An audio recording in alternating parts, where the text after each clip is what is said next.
శ్రీ మహాగణాధిపతయే నమః. శ్రీమాత్రే నమః. మాచిరాజు భక్తి ప్రేక్షకులందరికీ నమస్కారం. నవగ్రహాలలో సూర్యుడు జూలై 16వ తేదీ రాత్రి 11:44 మిథున రాశిలో నుంచి కర్కాటక రాశిలోకి ప్రవేశిస్తున్నాడు. సూర్యుడి కర్కాటక సంక్రమణం జరుగుతోంది. అలా కర్కాటక రాశిలోకి ప్రవేశించిన సూర్యుడు మళ్ళీ ఆగస్టు 17వ తేదీ ఉదయం 8:03 సింహరాశిలోకి ప్రవేశిస్తాడు. ఆగస్టు 17వ తేదీ సింహ సంక్రమణం జరుగుతుంది. అంటే జూలై 16వ తేదీ రాత్రి నుంచి ఆగస్టు 17వ తేదీ ఉదయం వరకు సూర్యుడు కర్కాటక రాశిలోనే ఉంటాడు. ఈ సూర్యుడి కర్కాటక సంక్రమణము, సూర్యుడు కర్కాటక రాశిలో సంచారం చేయటం అనేది ద్వాదశ రాశుల మీద ప్రత్యేకమైన ప్రభావాన్ని కలిగింపజేస్తుంది. సూర్యుడు గ్రహాలకు రాజు కాబట్టి ద్వాదశ రాశుల మీద ఈ సూర్య సంచారంలో మార్పు కీలకమైనటువంటి ఫలితాలను నిర్దేశిస్తుంది. ఈ సూర్యుడి సంచారంలో మార్పు కొన్ని రాశులకు అనుకూల ఫలితాలు ఇస్తుంది, కొన్ని రాశులకు వ్యతిరేక ఫలితాలు ఇస్తుంది. అనుకూల ఫలితాలైనా వ్యతిరేక ఫలితాలైనా సూర్యుడి కారకత్వాన్ని బట్టి ఉంటాయని జ్యోతిష శాస్త్రంలో చెప్పడం జరిగింది.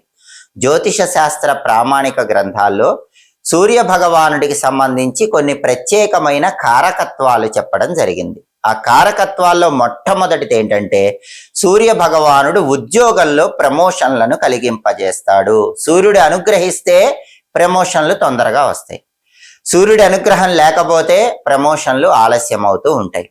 అలాగే సూర్య భగవానుడు రాజకీయ రంగంలో మంచి పురోభివృద్ధిని కలిగించటానికి కూడా కారకత్వం వహిస్తాడు. సూర్యుడి సంచారంలో మార్పు యోగిస్తే రాజకీయాల్లో అభివృద్ధి ఉంటుంది, యోగించకపోతే రాజకీయాల్లో పతనం ఏర్పడుతుంది. అలాగే సూర్యగ్రహం అంటే కుటుంబ సంబంధాలలో తండ్రిని సూచిస్తుంది. కాబట్టి తండ్రితో అనుకూలత ఉంటుందా, తండ్రితో వ్యతిరేకత ఉంటుందా, తండ్రితో రిలేషన్ ఎలా ఉంటుంది అనేది నవగ్రహాల్లో సూర్యుడిని బట్టి ఉంటుంది. సూర్యుడు తండ్రి కారకుడు.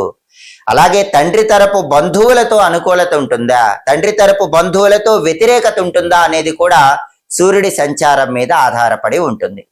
అలాగే నవగ్రహాలలో సూర్యుడు వ్యవసాయ రంగానికి కూడా కారకత్వం వహిస్తాడు.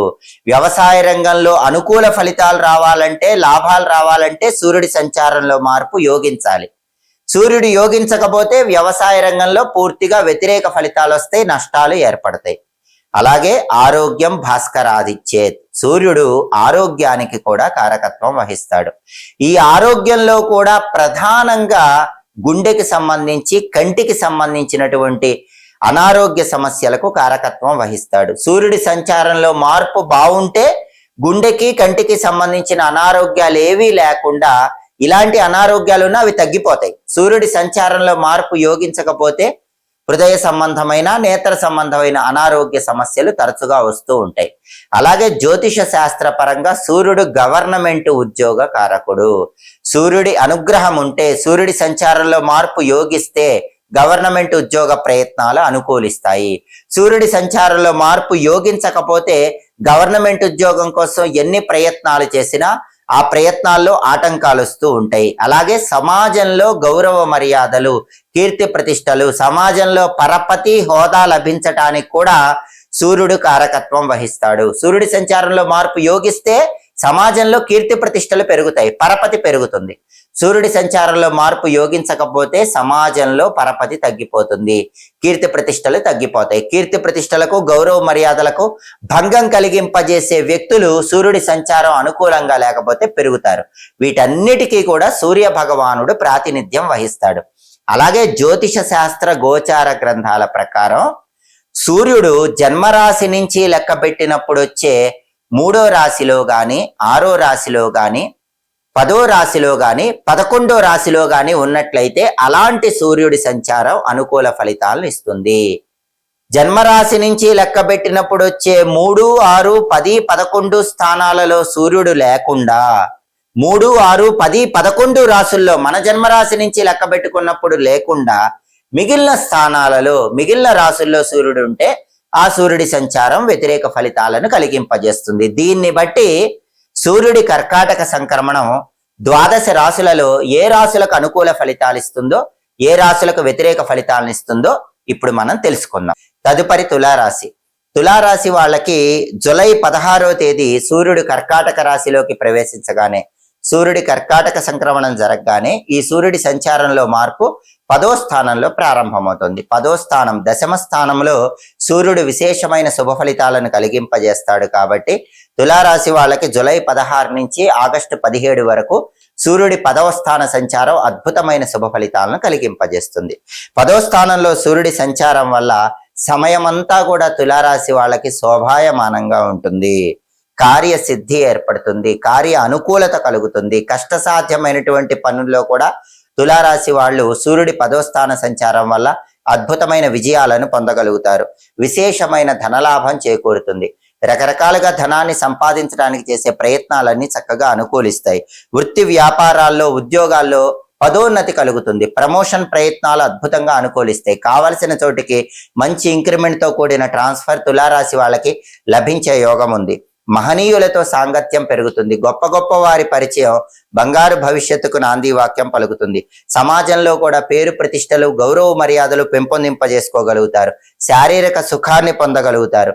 సమాజంలో ఒక విశిష్ట వ్యక్తిగా సుస్థిర స్థానాన్ని సంపాదించుకోవటానికి, అఖండ కీర్తి ప్రతిష్టలు లభించటానికి 10వ స్థానంలో సూర్యుడి సంచారం తులారాశి వాళ్ళకి చాలా అద్భుతంగా యోగిస్తుంది. ఈ శుభ ఫలితాలన్నీ కూడా జూలై 16వ తేదీ నుంచి ఆగస్టు 17వ తేదీ వరకు 10వ స్థానంలో సూర్యుడు ఉన్నంత కాలము కూడా తులారాశి వాళ్ళు పొందగలుగుతారు. ఈ శుభ ఫలితాలు రెట్టింపు చేసుకోవటానికి తులారాశి వాళ్ళు సూర్యుడికి సంబంధించిన శక్తివంతమైన పరిహారాలు చేసుకోవాలి. జూలై 16వ తేదీ రాత్రి 11:44 సూర్య భగవానుడు మిథున రాశిలో నుంచి కర్కాటక రాశిలోకి ప్రవేశించగానే, సూర్యుడి కర్కాటక సంక్రమణం జరగగానే, ఈ సూర్యుడి కర్కాటక సంక్రమణం 12 రాశులలో కొన్ని రాశులకు అనుకూల ఫలితాలు ఇస్తుంది, కొన్ని రాశులకు వ్యతిరేక ఫలితాలు ఇస్తుంది. మళ్ళీ సూర్యుడు ఆగస్టు 17వ తేదీ ఉదయం 8:03 సింహరాశిలోకి మారే వరకు 12 రాశుల వారికి సూర్యుడు ఇలాంటి ఫలితాలనే ఇస్తూ ఉంటాడు. అనుకూల ఫలితాలు వచ్చే రాశుల వాళ్ళు అనుకూల ఫలితాలు రెట్టింపు చేసుకోవటానికి, వ్యతిరేక ఫలితాలు వచ్చే రాశుల వాళ్ళు వ్యతిరేక ఫలితాలను తగ్గింపజేసుకుని వ్యతిరేక ఫలితాలను కూడా అనుకూల ఫలితాలుగా మార్చుకోవటానికి సూర్య భగవానుడికి సంబంధించిన శక్తివంతమైన పరిహారాలు ఈ సమయంలో చేసుకోవాలి. ప్రధానంగా జూలై 16 నుంచి ఆగస్టు 17 మధ్యలో వచ్చే ఆదివారాలు ఈ పరిహారాలు చేసుకుంటే ఫలితం చాలా అద్భుతంగా ఉంటుంది. సూర్యుడి వ్యతిరేక ఫలితాలన్నీ తొలగిపోతాయి, అనుకూల ఫలితాలు కూడా రెట్టింపు అవుతాయి. ఈ సమయంలో వచ్చే ఆదివారాలు సూర్యుడికి ప్రియమైన స్నానాన్ని ఆచరించాలి. 12 రాశుల వాళ్ళు సూర్య భగవానుడికి ప్రియమైన స్నానం ఎలా చేయాలంటే, మీరు స్నానం చేసే నీళ్లలో కొన్ని ఎరుపు రంగు పుష్పాలు కలుపుకొని ఆ నీటితో స్నానం చేస్తూ ఓం శ్రీ సూర్యాయ నమః అని మనస్సులో స్మరించుకోవాలి. అది సూర్యుడికి ఇష్టమైనటువంటి స్నానం అవుతుంది. స్నానం చేసిన తర్వాత సూర్య భగవానుడికి ప్రియమైన విధంగా అర్ఘ్యం సమర్పించాలి. అర్ఘ్యం ఎలా ఇవ్వాలంటే, రాగి చెంబులో నీళ్లు తీసుకొని ఆ నీళ్లలో ఎర్రటి పుష్పాలు, కుంకుమ కలిపిన అక్షింతలు, ఎర్ర చందనం పొడి, ఎండుమిరపకాయ విత్తనాలు వీటన్నిటిని వేసి తూర్పు దిక్కు వైపు తిరిగి ఓం ఘృణి సూర్య ఆదిత్యోం అనే మంత్రాన్ని 12 సార్లు చదువుతూ రాగి చెంబులో ఉన్న ఆ నీళ్లు మొక్కలో విడిచిపెడుతూ సూర్యుడికి అర్ఘ్యం ఇవ్వాలి. ఇది సూర్యుడికి ఇష్టమైన అర్ఘ్యం అవుతుంది. అర్ఘ్యం ఇచ్చేటప్పుడు తప్పకుండా ఓం ఘృణి సూర్య ఆదిత్యోం అనే మంత్రాన్ని జపించుకోవాలి. ఇలా స్నానం చేసి సూర్య భగవానుడికి అర్ఘ్యం ఇచ్చిన తర్వాత ఇంట్లో హాల్లో తూర్పు దిక్కులో సూర్య భగవానుడికి ప్రీతికరమైన దీపాన్ని వెలిగించాలి. సూర్యుడు సంవత్సరంలో వచ్చే 12 నెలల్లో 12 ఆదిత్యులు అని 12 పేర్లతో భక్తులందరినీ అనుగ్రహిస్తాడు. సూర్యుడి 12 ఆదిత్య స్వరూపాలు అంటే 12 స్వరూపాలకు సంకేతంగా 12 ఒత్తులు తీసుకొని ఆ ఒత్తులకు పూర్తిగా కుంకుమ రాసి అవి ఎరుపు రంగు ఒత్తులుగా మారిన తర్వాత ఆ 12 ఎరుపు రంగు ఒత్తులు కలిపి ఒకే ఒత్తిగా చేసి హాల్లో తూర్పు దిక్కు వైపు ఆ ఒత్తి వెలిగేలాగా దీపాన్ని వెలిగించాలి. ఇది సూర్య భగవానుడికి ప్రీతికరమైన దీపం అవుతుంది. ఈ దీపాన్ని ఎలా వెలిగించాలంటే, హాల్లో తూర్పు దిక్కులో ఒక పీట ఉంచి ఆ పీటకు పసుపు రాసి కుంకుమ బొట్లు పెట్టి పీట మీద బియ్య పిండితో వృత్తాకారంలో గుండ్రంగా ఒక ముగ్గు వేసి ఆ ముగ్గు మధ్యలో ఒక మట్టి ప్రమిదలో ఇంకో మట్టి ప్రమిద ఉంచి నువ్వుల నూనె పోసి ఆ 12 ఎరుపు రంగు ఒత్తులు అంటే కుంకుమ రాసిన ఒత్తులు కలిపి ఒక ఒత్తిగా చేసి ఆ ఒత్తి తూర్పు వైపు వెలిగేలాగా ఈ సమయంలో వచ్చే ఆదివారాలు సూర్య దీపాన్ని వెలిగించాలి. అప్పుడు సూర్యుడిచ్చే వ్యతిరేక ఫలితాలు సంపూర్ణంగా అనుకూల ఫలితాలుగా మారిపోతాయి, అనుకూల ఫలితాలు రెట్టింపు అవుతాయి. అలాగే ఈ సమయంలో వచ్చే ఆదివారాలు ఉపవాసం ఉండి రాత్రికి గోధుమలతో చేసిన పదార్థాలు ఎవరికైనా పంచిపెట్టి ఆ తర్వాత మీరు కూడా గోధుమలతో చేసిన పదార్థాలు ఆహారంగా స్వీకరించాలి. దీన్ని రవిగ్రహ ఉపవాసం అంటారు. దీనివల్ల కూడా సూర్యుడి సంపూర్ణమైన అనుగ్రహం కలుగుతుంది. అలాగే జూలై 16 నుంచి ఆగస్టు 17 మధ్యలో వచ్చే ఆదివారాలు దేవాలయంలో కేజింబావు గోధుమలు దానం ఇచ్చుకోవటం కానీ, లేదా నానబెట్టిన గోధుమలు బెల్లంతో కలిపి గోమాతకు తినిపించడం కానీ చేయాలి. దానివల్ల కూడా సూర్యుడి అనుగ్రహం కలుగుతుంది. అలాగే ప్రతి గ్రహానికి కూడా అధిష్టాన దైవం ఉంటారు. సూర్యుడికి అధిష్టాన దైవం విష్ణుమూర్తి. అందుకే జూలై 16 నుంచి ఆగస్టు 17 మధ్యలో వచ్చే ఆదివారాలు విష్ణుమూర్తికి ప్రీతికరమైన అష్టాక్షరి మంత్రాన్ని, ద్వాదశాక్షర మంత్రాన్ని 21 సార్లు చదువుకోవాలి. ఓం నమో నారాయణాయ అష్టాక్షరి మంత్రాన్ని 21 సార్లు, ఓం నమో భగవతే వాసుదేవాయ ద్వాదశాక్షర మంత్రాన్ని 21 సార్లు పఠించాలి. దీనివల్ల కూడా సూర్యుడు సంపూర్ణంగా అనుగ్రహిస్తాడు. అలాగే వీలైతే జూలై 16 నుంచి ఆగస్టు 17 మధ్యలో వచ్చే ఆదివారాలు ఆదిత్య హృదయం గాని, సూర్యాష్టకం గాని వినండి. సూర్యుడికి అధిష్టాన దైవం విష్ణుమూర్తి కాబట్టి విష్ణు సహస్రనామ స్తోత్రం ఆదివారం వినండి. దానివల్ల కూడా సంపూర్ణంగా సూర్యుడి కర్కాటక సంక్రమణం వ్యతిరేక ఫలితాలను తొలగింపజేసి అనుకూల ఫలితాలను కలిగింపజేస్తుంది. దేవాలయానికి వెళ్ళాలని భావించే వాళ్ళు రాముడు, కృష్ణుడు, నరసింహస్వామి, వెంకటేశ్వర స్వామి ఇలా విష్ణు సంబంధమైన ఆలయానికి జూలై 16 నుంచి ఆగస్టు 17 మధ్యలో వచ్చే ఆదివారం పూట వెళ్ళండి. అక్కడ ఆలయంలో ధ్వజస్తంభం దగ్గర దీపం పెట్టుకోండి. విష్ణు సంబంధమైన ఆలయంలో సరి సంఖ్యలో ప్రదక్షిణలు చేయండి. 2, 4, 6, 8 ఇలా సరి సంఖ్యలో ప్రదక్షిణలు చేయండి. ఈ పరిహారాల్లో మీకు వీలైన పరిహారాలు చేసుకోండి.